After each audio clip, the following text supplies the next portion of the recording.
पिछले एपिसोड में आपने देखा कि टूर्नामेंट स्टार्ट हो जाता है और टायसन अपने एक या फिर दो पोकेमॉन का यूज करके ही सारे पोकेमॉन ट्रेनर्स को डिफीट कर रहा था। बैटल बहुत ज्यादा जल्दी खत्म होते जाती है। देखते ही देखते टोबियास के बैटल करने का टाइम आ जाता है और वो बैटल फील्ड में एंटर करता है। टोबियास और टायसन के बीच में काफी अच्छी बैटल होती है। टोबियास टायसन के 5 पोकेमॉन को तो डिफीट कर देता है बट लास्ट में हार जाता है। अब ऐश की बैटल की बारी आती है। ऐश अपने सबसे पहले पोकेमॉन की तरह नोमोगॉन को भेजता है। वहीं पर टायसन यूज करता है फैंटलॉक को, जो कि नोमोगॉन को डोमिनेट कर रहा होता है। अब आगे टायसन बैटल को खत्म करने के लिए फैंटलॉक को हाई जंप की अटैक यूज करने बोलता है, जिसके लिए फैंटलॉक हवा में जंप करता है। वहीं पर दूसरी तरफ नोमोगॉन जमीन पर वीक पड़ा हुआ था। ऐश बोलता है नोमोगॉन तुम्हें उठना होगा एंड इस अटैक को डॉज करना होगा। फैंटलॉक नोमोगॉन की तरफ बढ़ रहा होता है और लास्ट मूवमेंट पे नोमोगॉन किसी तरह से उस जगह से हट जाता है, जिससे हाई जंप की एक मिस हो जाती है और रिकॉइल डैमेज पड़ता है फैंटलॉक पोकेमॉन को। ऐश बोलता है नोमोगॉन बहुत बढ़िया, अगर हाई जंप की एक मिस हो जाती है तो अपोनेंट पोकेमॉन को ही डैमेज पड़ता है। इतने में फैंटलॉक पोकेमॉन एक काफी स्ट्रॉन्ग स्लैश अटैक का यूज करता है, जो कि नोमोगॉन के ऊपर डायरेक्टली लग जाता है एंड उसको डैमेज पड़ता है। नोमोगॉन कुछ भी नहीं कर पा रहा था। फैंटलॉक पोकेमॉन शैडो क्लॉ यूज करने आता है। वहीं पर इसके काउंटर में ऐश नोमोगॉन को आयरन टेल यूज करने बोलता है। दोनों ही अटैक टकरा जाते हैं, पर फैंटलॉक का अटैक ज्यादा पावरफुल होता है, जिसके चलते वो ओवर पावर करते हुए नोमोगॉन को डैमेज देता है, जिससे नोमोगॉन स्टेडियम के वॉल पर जाकर टकरा जाता है और हार जाता है। यानी कि ऐश का फर्स्ट पोकेमॉन हार चुका था। टायसन बोलता है फैंटलॉक ये तो इजी था। दूसरी तरफ ऐश डिसअपॉइंटेड हो जाता है, उसने ऐसा स्टार्ट एक्सपेक्ट नहीं किया था। वो एक कदम पीछे हो चुका था। अब एक स्ट्रॉन्ग पोकेमॉन ऐश को कमबैक करा सकता था। वो अपने सेकंड पोकेबॉल को बाहर निकालता है और बोलता है कि मुझे पूरा भरोसा है कि तुम अपना बेस्ट देने वाले हो। जाओ सेप्टाइल। सेप्टाइल बैटल फील्ड में आ जाता है। काफी टाइम बाद बैटल ग्राउंड में आकर सेप्टाइल बहुत ही ज्यादा एनर्जेटिक फील कर रहा होता है। वो फैंटलॉक को डिफीट करने के लिए रेडी था। बैटल स्टार्ट हो जाती है। फैंटलॉक यूज करता है शैडो क्लॉ अटैक का। वहीं पर इसके काउंटर में सेप्टाइल लीफ ब्लेड का यूज करता है। दोनों अटैक टकरा जाते हैं बट किसी भी पोकेमॉन को डैमेज नहीं पड़ता, क्योंकि दोनों अटैक की पावर बिल्कुल इक्वल थी। टायसन बोलता है फैंटलॉक हाई जंप की अटैक का यूज करो। फैंटलॉक एक काफी लंबी जंप लेता है। वहीं पर ऐश बोलता है सेप्टाइल रेडी रहना। फैंटलॉक जैसे ही सेप्टाइल के ऊपर गिरने वाला होता है, सेप्टाइल एक काफी स्ट्रॉन्ग ड्रैगन टेल अटैक का यूज कर देता है, जिससे फैंटलॉक नीचे गिर जाता है और उसको काफी ज्यादा डैमेज पड़ता है। ऐश बोलता है सेप्टाइल यही मौका है, अभी सोलार बीम अटैक का यूज करो। टायसन बोलता है कि सेप्टाइल को एनर्जी इकट्ठा करने में टाइम लगेगा, अभी डार्क पल्स अटैक का यूज करो। यह अटैक सेप्टाइल के ऊपर लग जाता है, जिससे उसको डैमेज पड़ता है, बट वो अपना अटैक बनाना नहीं रोकता। एंड फाइनली वो एक super strong solar beam launch कर देता है, जो कि डायरेक्टली फैंटलॉक पोकेमॉन के ऊपर लगती है। एक्सप्लोजन हो जाता है। धुआं हटने के बाद पता चलता है कि फैंटलॉक पोकेमॉन हार चुका है। ऐश बोलता है सेप्टाइल बहुत बढ़िया। सेप्टाइल भी बहुत ज्यादा खुश होता है, क्योंकि उसने काफी टाइम बाद किसी पोकेमॉन को डिफीट किया था। टायसन बोलता है फैंटलॉक वापस आ जाओ, मानना पड़ेगा कि तुम्हारा सेप्टाइल बहुत ज्यादा स्ट्रॉन्ग है। टोबियास के अलावा किसी और पोकेमॉन ट्रेनर ने मेरे फैंटलॉक को इतना जल्दी डिफीट नहीं किया था। ऐश बोलता है क्या टोबियास ने इससे पहले भी फैंटलॉक को डिफीट कर दिया था? टायसन बोलता है कि हाँ, टोबियास के पास एक काफी स्ट्रॉन्ग ब्लैक कलर का पोकेमॉन था, जिसको मैंने इससे पहले कभी भी नहीं देखा था एंड उसने सिर्फ और सिर्फ 2 ही अटैक का यूज करके मेरे फैंटलॉक को डिफीट कर दिया था। ये अनबिलीवेबल था। मैंने आज तक बहुत सारी बैटल करी हुई है, बट इतने जल्दी मेरे फैंटलॉक को कोई भी डिफीट नहीं कर पाया था। टोबियास एक अनबिलीवेबल पोकेमॉन ट्रेनर है। ऐश बोलता है वेल टोबियास मेरा फ्रेंड है और हम दोनों साथ में कैलेस्ट्रीन सिटी आए थे। टायसन पूरी तरह से शॉक रह जाता है। ऐश बोलता है उसका फर्स्ट पोकेमॉन डार्कराय होगा। टायसन बोलता है अगर ऐसा है तो उसको बता देना कि उसका डार्कराय बहुत ज्यादा स्ट्रॉन्ग है। उसने अकेले मेरे आधी टीम यानी कि 3 पोकेमॉन्स को हराया था एंड वो काफी ज्यादा आगे जाने वाला है।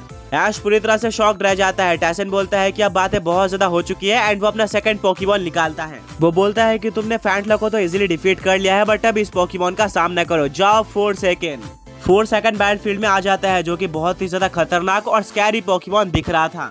ऐश बोलता है सेप्टाइल बहुत हुआ, अब पोकेबॉल के अंदर वापस आ जाओ। टायसन ये देखकर कंफ्यूज हो जाता है। ऐश सेप्टाइल के पोकेबॉल को रख लेता है और एक दूसरा पोकेबॉल निकाल लेता है। वो बोलता है कि मुझे तुम्हारे ऊपर पूरा भरोसा है।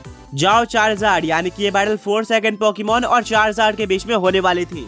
बैटल स्टार्ट हो जाती है। ऐश सबसे पहले अपने चार्जार्ड को ड्रैगन क्लॉ अटैक यूज करने बोलता है। वो डायरेक्टली अटैक करने जा रहा था, यानी कि अग्रेसिव स्ट्रेटेजी के साथ आया था। दूसरी तरफ टायसन अपने 4 सेकंड पोकेमॉन को नाइट शेड यूज करने बोलता है, जिससे पूरी बैटलफील्ड डार्क क्लाउड से भर जाती है और चार्जार्ड को कुछ भी नहीं दिखता। साथ में उसको डैमेज भी पड़ता है। वो ड्रैगन क्लॉ का यूज नहीं कर पाता। ऐश और चार्जार्ड दोनों कंफ्यूज हो चुके थे। इतने में से ही क्लाउड से बाहर निकलकर 4 सेकंड पोकेमॉन एक काफी स्ट्रॉन्ग नाइट स्लैश का यूज करता है, जिसका चार्जार्ड पर डैमेज पड़ता है। ऐश की अग्रेसिव स्ट्रेटेजी फेल हो गई थी। चार्जार्ड शुरू में अटैक नहीं कर पाया। आगे बढ़ने से पहले पिछले पॉकी क्विज के विनर्स ये रहे और आज का पॉकी क्विज ये है कि पोकेमॉन एनिमे के 8 चैंपियंस में से वो कौन सा इकलौता चैंपियन है जिसके पास एक मिथिकल पोकेमॉन है। ऐश बोलता है चार्जार्ड अपने विंग्स का यूज करके सारे डार्क क्लाउड्स को क्लियर कर दो। चार्जार्ड बिल्कुल ऐसे ही करता है। ये स्ट्रैटेजी काम आ जाती है क्योंकि अब चार्जार्ड को सब कुछ बिल्कुल साफ साफ दिख रहा था। ऐश बोलता है बहुत बढ़िया, अभी ड्रैगन टेल अटैक का यूज करो। जैसे चार्जार्ड 4 सेकंड पोकेमॉन के पास आ जाता है वो यूज करता है फैंटम फोर्स अटैक का, जिससे वो अपनी जगह से गायब हो जाता है। चार्जार्ड अपना अटैक यूज नहीं कर पाता और दोबारा कंफ्यूज हो जाता है। इतने में 4 सेकंड पोकेमॉन चार्जार्ड के पीछे आकर यूज कर देता है फैंटम फोर्स अटैक का, जिससे चार्जार्ड को डैमेज पड़ता है। शायद ऐसा पहली बार हुआ था कि ऐश का अपोनेंट नहीं बल्कि ऐश और उसका पोकेमॉन ही कंफ्यूज हो चुके थे। टाइसन की स्ट्रैटेजीज बहुत ज्यादा औसम थी। अब टाइसन अपने 4 सेकंड पोकेमॉन को क्रंच अटैक यूज करने बोलता है। ऐश बोलता है चार्जार्ड अपने जगह पर ही खड़े रहो। 4 सेकंड पोकेमॉन चार्जार्ड के पास पहुंच जाता है। जैसे वो चार्जार्ड को बाइट करने वाला होता है वैसे ही चार्जार्ड एक काफी स्ट्रॉन्ग ड्रैगन टेल का यूज करता है, जिससे 4 सेकंड पोकेमॉन को बहुत ज्यादा डैमेज पड़ता है, पर वो बिना कोई टाइम वेस्ट किए वापस से खड़े हो जाता है। वो चार्जार्ड को अपने ऊपर और भी ज्यादा डैमेज देने का मौका नहीं देना चाहता था। इसके बाद वो यूज करता है नॉक ऑफ अटैक का, जिससे चार्जार्ड को डैमेज पड़ता है। ऐश बोलता है चार्जार्ड ऐसे तो नहीं चलने वाला, अभी स्टील विंग अटैक का यूज करो। उड़ते हुए चार्जार्ड 4 सेकंड पोकेमॉन के पास पहुंच जाता है, पर तभी 4 सेकंड वापस से फैंटम फोर्स का यूज करता है, जिससे वो अपने ओरिजिनल जगह से गायब हो जाता है। चार्जार्ड एक और बार कंफ्यूज हो चुका था। 4 सेकंड पोकेमॉन चार्जार्ड के पीछे आ जाता है, बट इस बार ऐश को पता था कि उसको क्या करना है। वो बोलता है चार्जार्ड अभी अपना डायरेक्शन पीछे की तरफ मोड़ लो। चार्जार्ड बिल्कुल ऐसे ही करता है।